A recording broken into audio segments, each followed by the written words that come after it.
Oi, pessoal, boa tarde. Queria atualizar com vocês alguns números importantes da saúde. A gente encerrou agora uma reunião do Comitê Municipal que acompanha a pandemia aqui em Fortaleza e a gente tem acompanhado os dados agregados semana a semana, até para fazer uma comparação e um monitoramento do que tem acontecido a cada dia, a cada semana, em relação ao passado. Isso é muito importante para a gente entender como é que a cidade está respondendo e como a cidade está enfrentando a pandemia do Covid. Eu tenho dois gráficos que queria compartilhar que dão uma síntese básica, do andamento da pandemia aqui na cidade de Fortaleza. Esse primeiro gráfico é um gráfico que demonstra o número diário, número médio diário de pacientes que demandam internação no leito de UTI ou no leito de enfermaria. Isso quer dizer que são pacientes que agravam um pouco mais e que precisam se internar. Os pacientes mais graves precisam de suporte ventilatório, de respiradores e leitos de UTI, e pacientes sem tanta gravidade, mas que precisam de internação, vão para leitos de enfermaria. No pior momento, que foi a 20ª semana, a gente chegou a ter uma média de quase 113 internamentos por dia.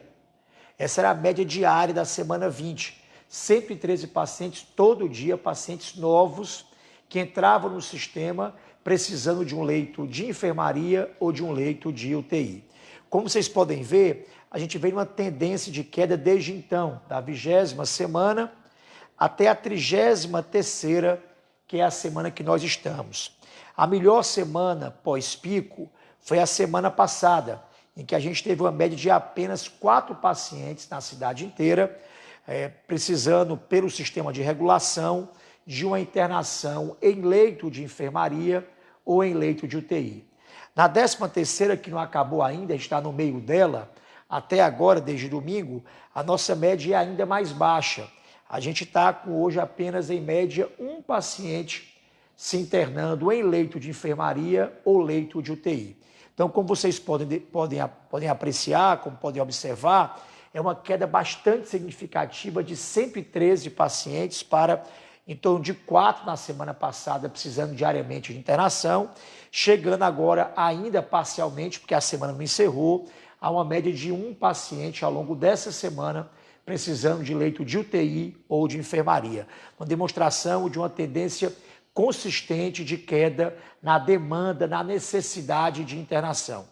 O outro dado é o dado, pode passar, é o dado mais consistente hoje, o mais utilizado internacionalmente para a gente monitorar o andamento, a evolução da pandemia, que são os óbitos, até mais do que os casos. Como há ainda subnotificação de casos, e aqui no Ceará tem havido um grande esforço de aumentar a testagem, somos um dos estados que mais tem testado e o estado que tem lidado com maior transparência em relação a essa pandemia. Isso tem ajudado a ter dados mais precisos. Mesmo assim, o dado mais objetivamente preciso, que dá para comparar o presente com o passado, ou mesmo o Ceará com o que está acontecendo em outros estados e até mesmo com outros países, é o número de óbitos confirmados. A pior semana, como eu disse no gráfico passado, foi a 20ª semana. A gente chegou a ter uma média trágica de quase 88 óbitos em média por dia durante essa 20ª semana. A partir daí, a gente também vem vivenciando, vocês podem observar, uma tendência consistente da queda de óbitos diária. Esse é o número médio semanal. A gente saiu de 88 óbitos em média por dia durante a semana 20 para uma média de 2,6 na semana passada. Então, uma queda bastante significativa de quase 88 para 2,6 óbitos em média por dia. E ao longo dessa semana, que, como eu disse, ainda é parcial, estamos na metade dela, é ainda menor do que na semana passada. A nossa média até agora de confirmada é de 1,3 óbitos essa semana, confirmados por dia, comparado a 2,6 óbitos na semana passada, que já foi o menor número desde o pico da 20ª semana.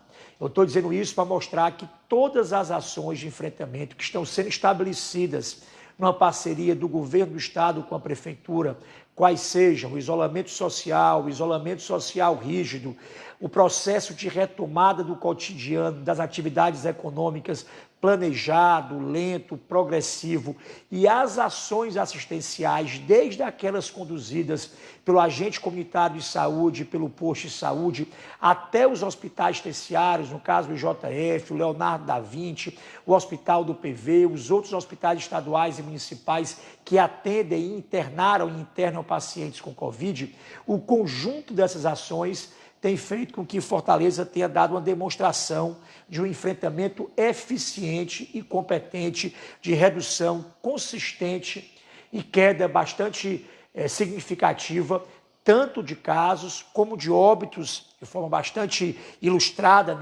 nesse gráfico, como também de demanda nova por internação em leitos de enfermaria ou leitos de UTI. Dito isso, eu queria dar uma palavra a respeito do plano de retomada. Ainda não há uma definição específica das datas e protocolos da retomada da educação pública municipal, mas nós já estamos nos antecipando. É um comitê científico, médico, que vai definir as regras, as datas, os protocolos, mas a gente, como tem uma rede muito grande, é bom lembrar que nós temos 230 mil alunos. Somos a 4ª maior rede educacional municipal do país inteiro. Então não dá para a gente retomar, quando for definido a retomada e como vai ser, sem se preparar para ela. A primeira coisa que a gente está fazendo esse mês agora é que, a despeito de não ser mês de aula, a gente está no mês de férias, a gente fez uma articulação com o sindicato e demos férias coletivas agora no mês de agosto. Mesmo sendo mês de férias, a gente vai estar distribuindo a 6ª edição, pela 6ª vez, para 230 mil alunos, uma cesta alimentar a partir do dia 17 de agosto, que é a próxima segunda-feira. Então, a partir da próxima segunda-feira, a gente inicia pela 6ª vez consecutiva a entrega de cestas básicas a 230 mil alunos da rede pública municipal, com todo um processo e protocolo para evitar aglomeração, como aconteceu nas outras 5 edições mensais passadas. Uma outra questão importante é que a gente já encomendou, a gente está em processo de compra de EPIs, que são equipamentos de proteção individual, para que os trabalhadores da educação, para que os alunos estejam num ambiente de proteção. Como também estamos fazendo adaptações na infraestrutura escolar.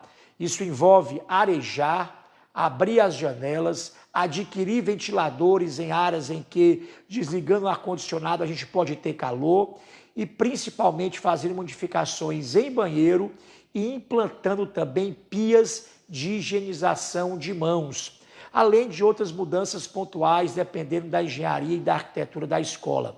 Tudo isso para que, quando efetivamente e eventualmente for decidido o processo de retomada, a gente já tenha todos esses processos resolvidos. Eu tenho uma última novidade importante, que foi um aprendizado dessa pandemia. Quando a gente começou a vivenciar a pandemia ali em abril, mesmo antes da máscara ser obrigatória, a gente sentiu a necessidade de produzir e distribuir máscaras gratuitamente. Em parceria com o governo do estado, foram quase 3 milhões de máscaras produzidas e distribuídas gratuitamente, e nós utilizamos as costureiras dos bairros, uma rede de mulheres que costuram e estavam sem renda praticamente naquela época para produzirem essas máscaras. E descobrimos ali uma mágica que poderia ser estendida para outras compras governamentais e fazer com que esse dinheiro do governo de compra, ao invés de ir para uma grande indústria, uma grande empresa apenas, ele pudesse ir diretamente para a pequena, a microeconomia dos bairros da cidade de Fortaleza. Estamos agora com o edital de compras de 55 mil fardamentos para a educação infantil, uma compra que a gente está montando agora o edital para ser lançado ainda esse mês, para poder adquirir diretamente dessas costureiras e para que elas possam produzir esses fardamentos das nossas crianças da escola. Então, tanto a gente poderá distribuir 55 mil novos fardamentos para a educação infantil, como esse processo de compra vai poder representar uma maneira, uma forma da gente melhor distribuir pelo recurso público, pela compra governamental, oportunidade de renda para as costureiras de bairros da cidade de Fortaleza. Era isso, pessoal, só para compartilhar as boas notícias de uma tendência consistente e consecutiva de queda de óbitos, como também de demanda de necessidade por internação aqui em Fortaleza e algumas ações específicas da área educacional também relacionadas à pandemia do Covid. Muito obrigado e boa tarde.